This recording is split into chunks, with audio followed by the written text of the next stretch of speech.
بسم الله الرحمن الرحیم. مختصر القدوری دریم پڑھاو سبق نمبر انم.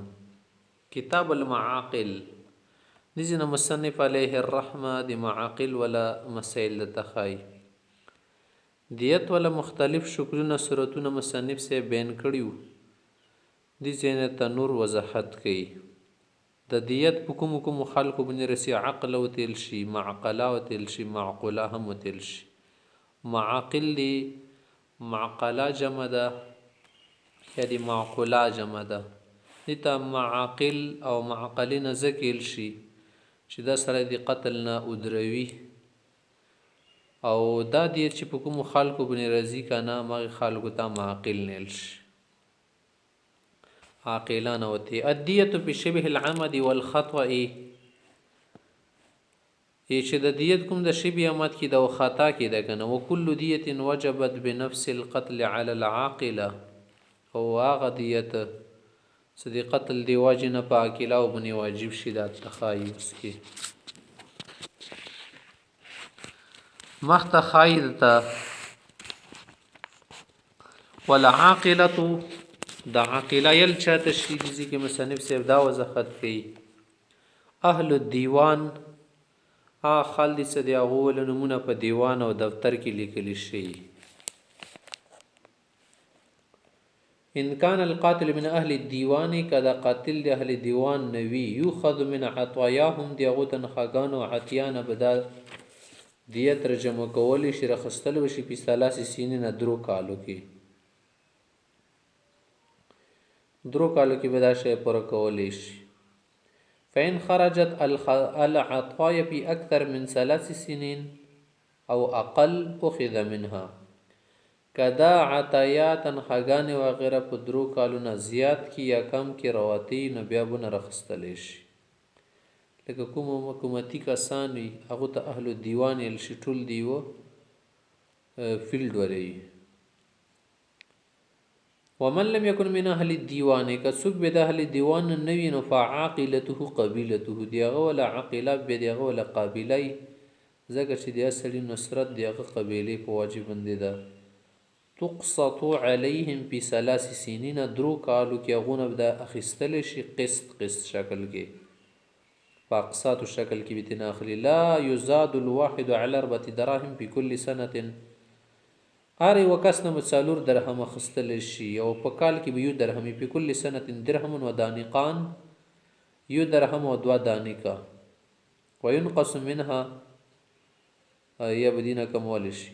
فإن لم تتسع القبيلة لذلك ضم إليهم أقرب القبائل إليهم.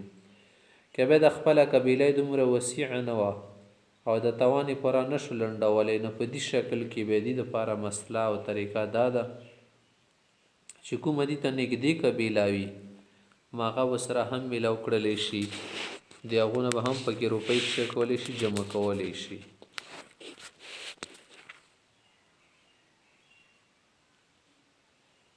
ويدخل القاتل مع العاقله بیا دا قاتل شیا کنا دا به عاقله او کی داخل دا به هم سره توان لنډي فيكون فيما يؤدي كاحدهم دیغه په شان دي دا به یو پکې داخل وي او دیغه سره په دې شي کې شي لنډول کوي.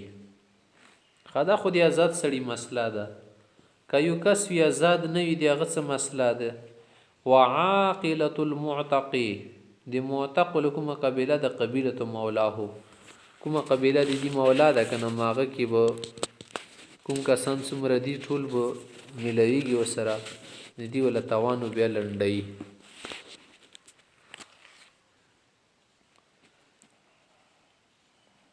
ومول الموالات يعقل عنه مولاه او چې کوم مول الموالات وي لکه شروع کې موالات هم یو طریقه وا ناغنه به دیغه ولا مولا شو قبيله شعبتن لنډي ځکه چې مرګ نه بعد خاغو دي وارثان جوړي کنه. ولا تتحمل العاقله اقل من نصف عشر الديه دی لاسمه چې کومه نیمه حصاره شي دینه کم کوم شي توانوي دیت وغيرها اب عاقله نه لنډي بلکې په خپل باندې بدا قاتل وغيرها لنډي.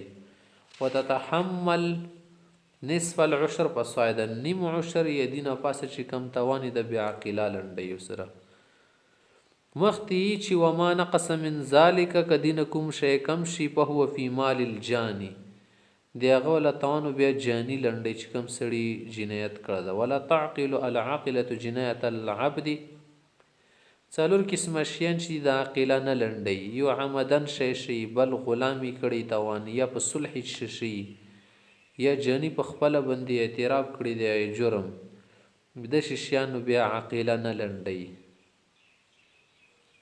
هم دا خبر اوس کی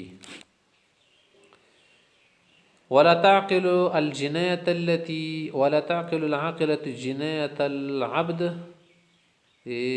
عبد لكم جنايه دابن لنډي ولا تعقل الجنايه التي اعترف بها الجاني چې جانی خپل اعتراف کړی لې صدقوها که دوی تصدیق کوي نو بیا بل خبره ولا تعقل ما لازم بالصلح کم شي د صلح وجنه لازم یا بن لنډي بل چې اعتراف کړي واذا جن الحر على العبد جنايه خطا کيو ازل سړي د غلام ته توان نقصان رسولو خطئی سره كانت على عاقلته ان دی اولکم عاقله دی مغه بدا توان بلندي